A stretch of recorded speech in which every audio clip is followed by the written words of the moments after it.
Hi, it's Miss Krystal. It's Wednesday. We're gonna talk about some books. Today's theme is sci-fi. One more thing.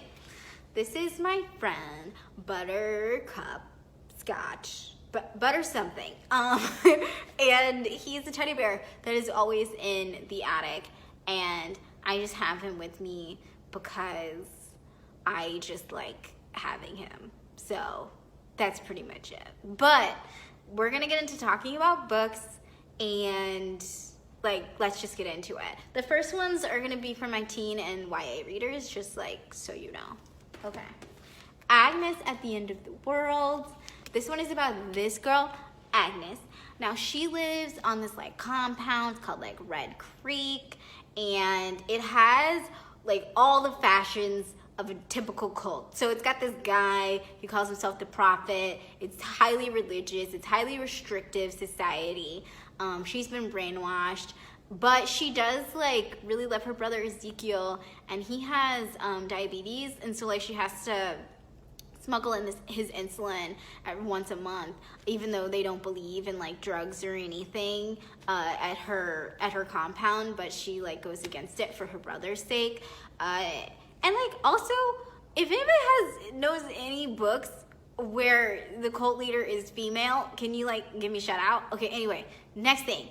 So Agnes eventually has to leave the compound though, and she is scared out of her mind, and also the world outside is kind of just as scary as the world in her cult, because everyone's going through this crazy virus, and she has some weird connection with this virus, and also she doesn't know how the world works. It's this whole thing. So she runs away with Ezekiel, and she's it's her and him against the world. It's crazy.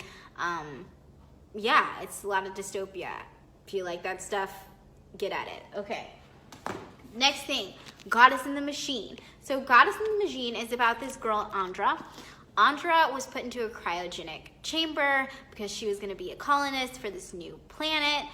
She was supposed to be asleep for around 100 years, but instead she was asleep for 1,000 years. And when she wakes up, all that's there are the descendants of the people that she traveled with. So everyone that she knew is dead, long dead. And everyone is referring to her as the goddess, and she's supposed to be some savior, and it just doesn't make any sense to her whatsoever. So she has to figure out why these people think she's a savior / goddess. She also has to figure out if she even can travel back to Earth. What does Earth even look like now? And also side note, the guy who brought her out of cryogenic chamber is this prince sort of, and so he's using her for these nefarious purposes. So yeah, it's a lot of mystery kind of, and a lot of sci-fi, you know. Okay, the next two are going to be for our middle grade readers. First up, Sal and Gabby Break the Universe. So if you know this series already, this came out I don't know, probably a year or two ago, and now they have the second one, Sal and Gabby Fix the Universe, but the paperback just came out, so that's why I'm doing it in this video.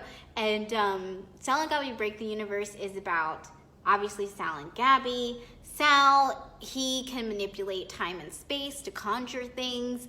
Now he uses that to kind of get on everyone's nerves, basically.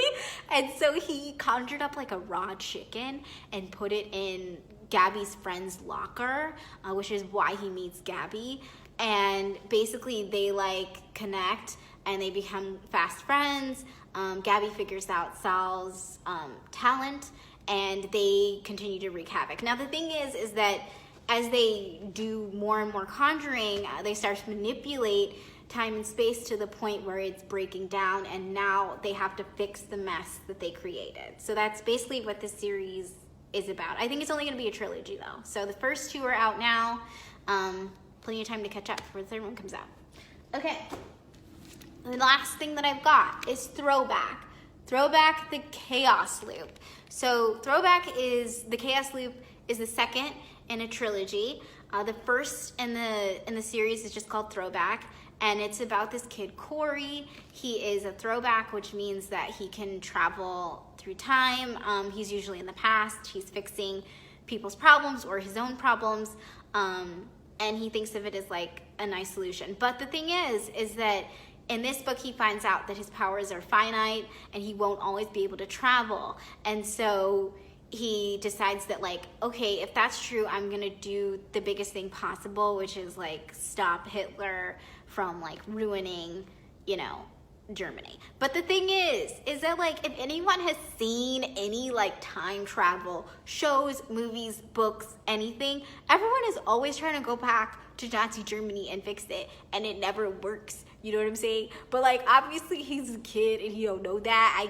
I guess he don't know that. So he goes back in time. It obviously goes awry, and now he has to fix the mess that he made. So, you know, there's that.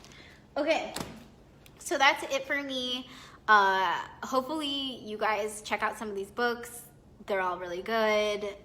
Or maybe, I don't know. But tell me if you think they're really good. Okay, see ya.